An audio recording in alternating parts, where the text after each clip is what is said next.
Ya, bismillahirrahmanirrahim. Assalamualaikum warahmatullahi wabarakatuh semuanya. Pada video kali ini saya akan menjelaskan tentang Perang Dingin ya. Ya, sebuah periode yang terjadi di kala setelah Perang Dunia Kedua, berlangsung dari tahun 1947 sampai 1991. Ini yang bakal kita bahas nanti ya. Ada latar belakang, ada peristiwa penting, bidang-bidang terpengaruh dan dampak. Ya, kita bisa langsung masuk dulu ya. Perang Dingin adalah sebutan bagi sebuah periode di mana terjadi konflik ketegangan dan kompetisi antara Amerika Serikat beserta sekutunya yang nanti bakal disebut Blok Barat dan Uni Soviet yang bakal disebut Blok Timur yang terjadi antara waktu 1947 sampai 1991. Nah, istilah ini dipopulerkan oleh Bernard Baruch dan Walter Lippmann dari Amerika untuk menggambarkan hubungan terjadi antara Amerika Serikat dan Soviet dalam kurun waktu tersebut gitu. Jadi dalam peristiwa tersebut ada ketegangan tersendiri tapi tidak sampai muncul perang terbuka, bisa dibilang seperti itu. Nah, dan perang ini sendiri pun membawa banyak dampak besar bagi perkembangan manusia setelah itu. Nah, ini faktor-faktor memunculkan terjadinya perang dingin. Yang pertama adalah pasca Perang Dunia Kedua, ya, kehancuran terjadi di Eropa khususnya. Gitu. Kemudian muncul Amerika dan Uni Soviet sebagai negara adik kuasa atau adidaya, negara-negara pemenang Perang Dunia Kedua. Uni Soviet. Nah, ini presiden yang berbeda ya, Kennedy dan Brezhnev penguasa. Nah, setelah mereka berdua muncul sebagai negara dikuasa, mereka berusaha mengembangkan pengaruh. Nah, dari pengaruh tadilah pengaruh Amerika Serikat dengan paham liberalismenya melawan Soviet dengan kapitalisme dan sosialismenya. Dunia khusus Eropa perlahan terbagi menjadi dua kubu, yaitu nanti blok Barat dan blok Timur. Gitu, masing-masing negara ini berusaha mencari sebanyak-banyak mungkin kawan ya, meluaskan pengaruh mereka lah seperti itu. Jadi bakal banyak persaingan-persaingan terjadi seperti itu. Nah, seperti ini. Ya, persaingan antara Amerika dengan Soviet. Ilustrasi sudah cukup menggambarkan ya. Nah, apa sih yang terpengaruh? Ada di sini ada bidang ekonomi, ada bidang militer, intelijen, teknologi luar angkasa dan banyak hal lain sebenarnya ya. Ini hanya secara garis besar aja yang saya sampaikan persaingan-persaingan akibat Perang Dingin tersebut. Nah, yang pertama adalah doktrin Truman. Doktrin Truman ini yang digagas oleh Presiden Harry S. Truman, ya, Presiden Amerika, yang menunjukkan kalau itu kebijakan luar negeri Amerika dengan tujuan menahan ekspansi geopolitik Uni Soviet selama Perang Dingin. Jadi Presiden Truman ini di sini memberikan bantuan kepada Yunani dan Turki dalam melawan pemberontakan komunis. Seperti itu. Presiden Truman meminta kepada Kongres ya sekitar 400 juta dolar untuk bantu Yunani dan Turki seperti itu. Dan ini adalah bagian dari containment policy gitu, semacam kebijakan mencegah atau menahan ekspansi dari Uni Soviet seperti itu. Ini salah satu doktrin Truman. Doktrin Truman itu gampangnya adalah menahan ekspansi pengaruh komunisme dari Uni Soviet. Nah, yang kedua ada namanya Marshall Plan atau disebut Europe Recovery Program. Ini kurun waktu 1948 sampai 1951. Sebentar. Kalau ini dia terjadi di tahun 1947 ya sampai tahun 1948. Doktrin Truman gitu. Statement politik itu yang menyatakan untuk menahan pengaruh komunisme. Nah, bentuk Marshall Plan ini adalah bantuan asing ke Eropa Barat, khususnya kayak di Jerman, di Inggris ya. Tujuan utama untuk pemulihan ekonomi Eropa Barat. Negara yang paling banyak mendapatkan bantuan pertama ini adalah Inggris. Kemudian disusul Prancis. Kemudian negara-negara Eropa Barat lainnya, termasuk Jerman. Cuma bedanya kalau Jerman itu nanti disuruh bayar juga nanti, gitu.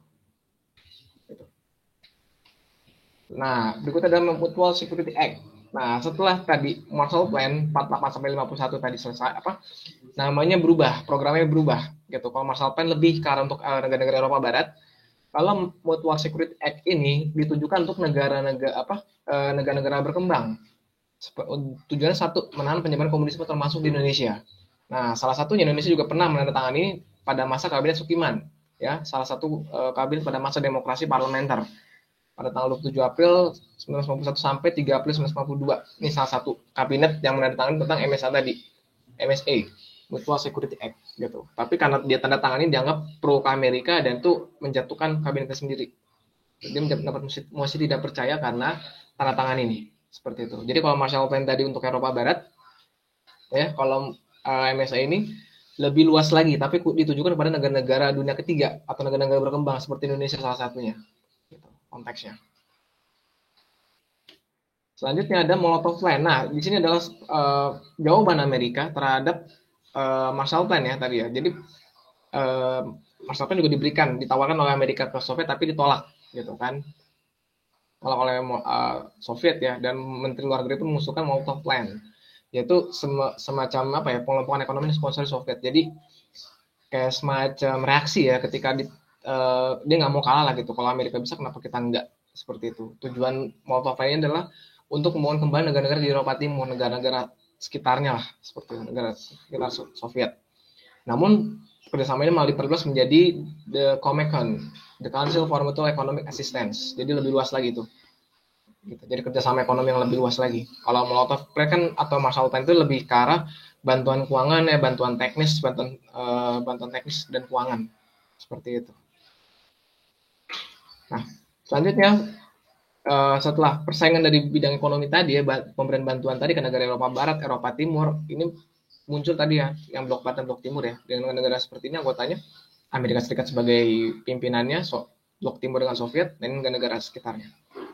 Nah, kita bisa lihat di peta ini, mayoritas terpusat di Amerika ya, dan juga Eropa. Sedangkan negara-negara dunia ketiga seperti Afrika, bahkan Asia itu tidak terlalu terlibat ya, seperti itu. Karena ini yang terlibat adalah mayoritas negara-negara pemenang Perang Dunia Kedua. Nah, ada berikutnya politik aliansi dan fakta pertahanan. NATO didirikan 4 April 1949 untuk menjaga stabilitas politik dan keamanan di daerah Atlantik Utara, North Atlantic Treaty Organization. Gitu.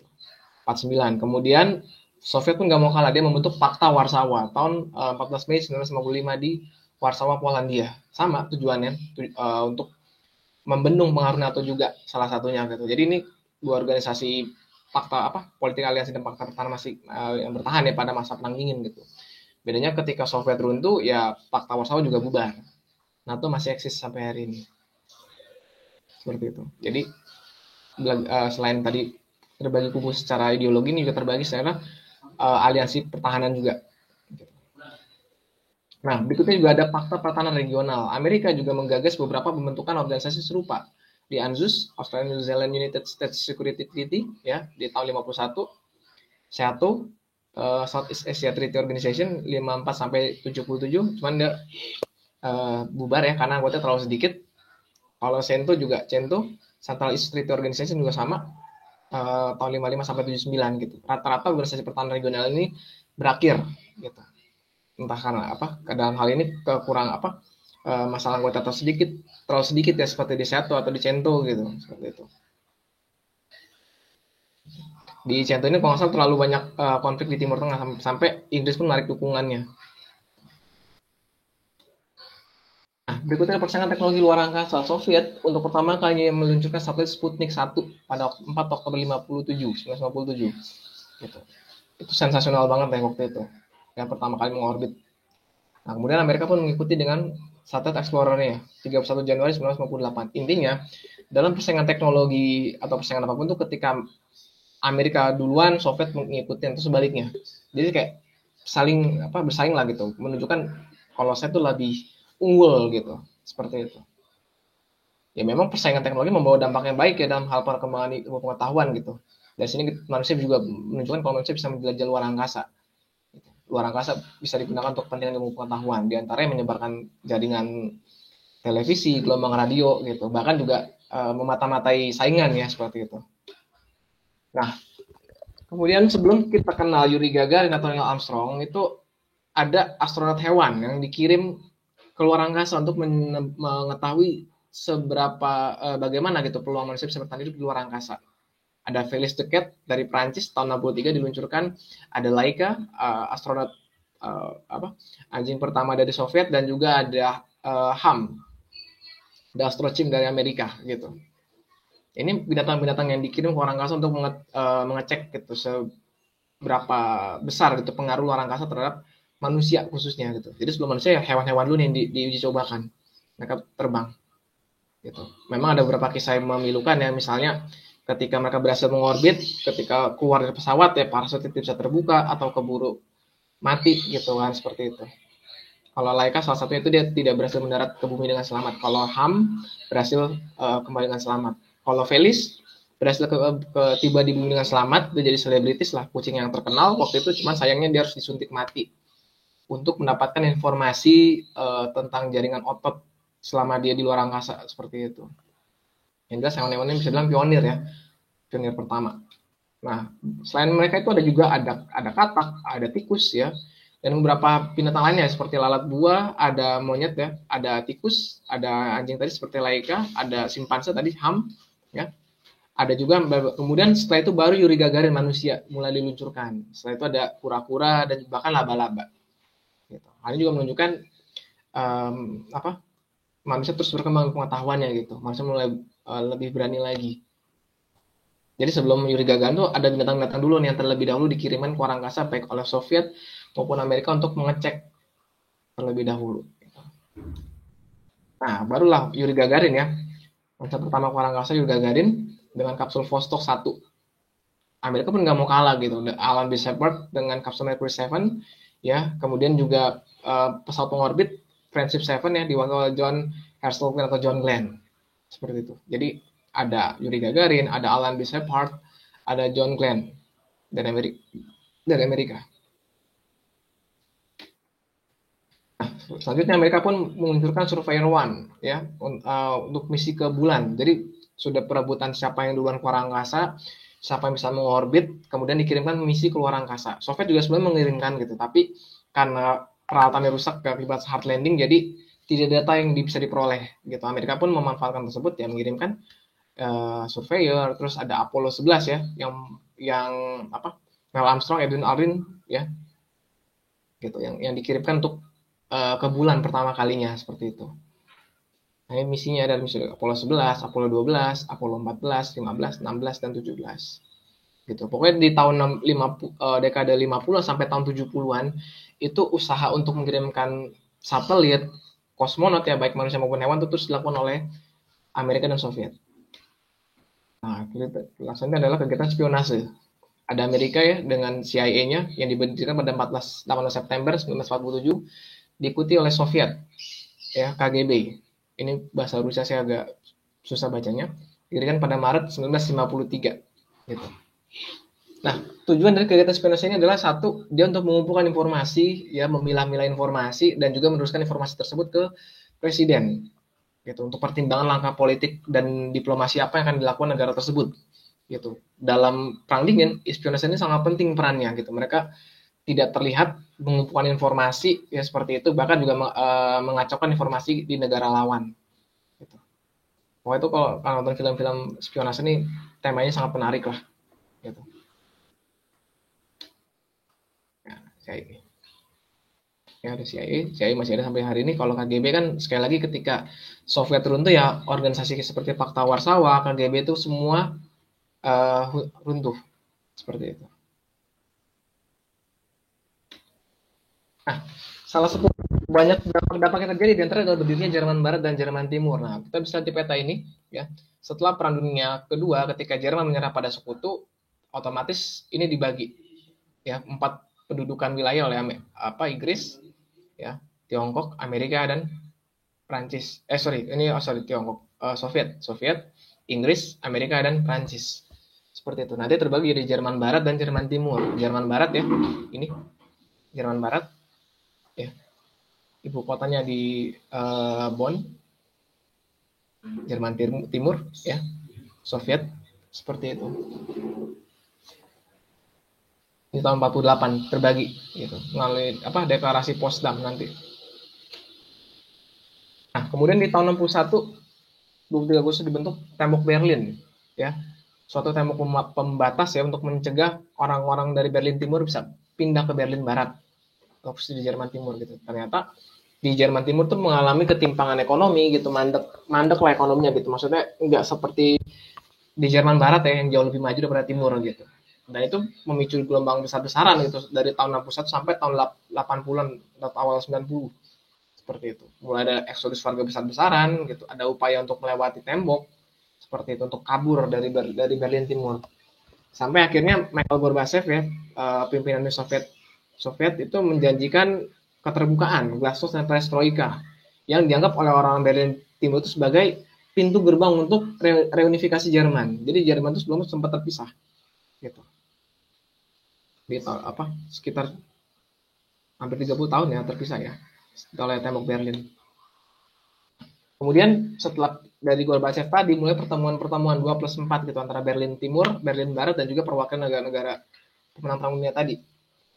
Pertemuan-pertemuan itu menghasilkan rumus penyatuan Jerman.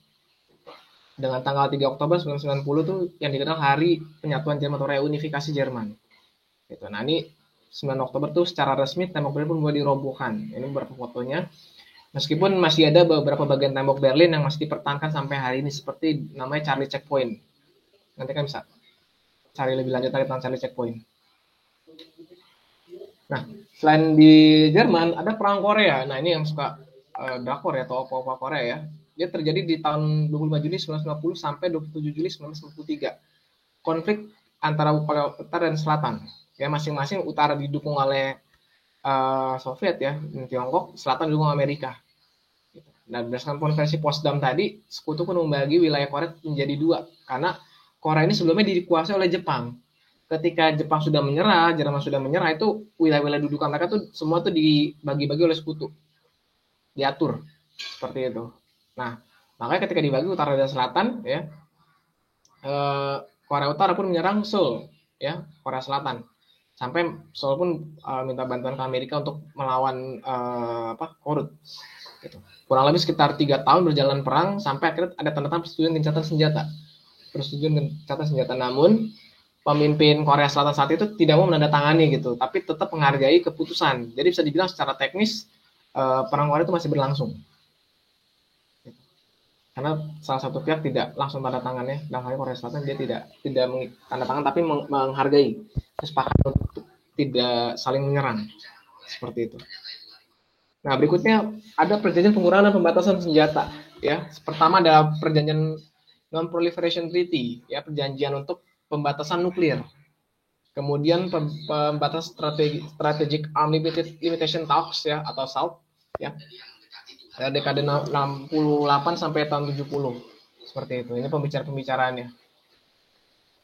Sudah jadi sebelumnya itu memang ada kayak konflik di Vietnam, krisis Kuba ya tahun 61 juga tuh yang nyaris jadi pecah perang terbuka antara Amerika dan Soviet.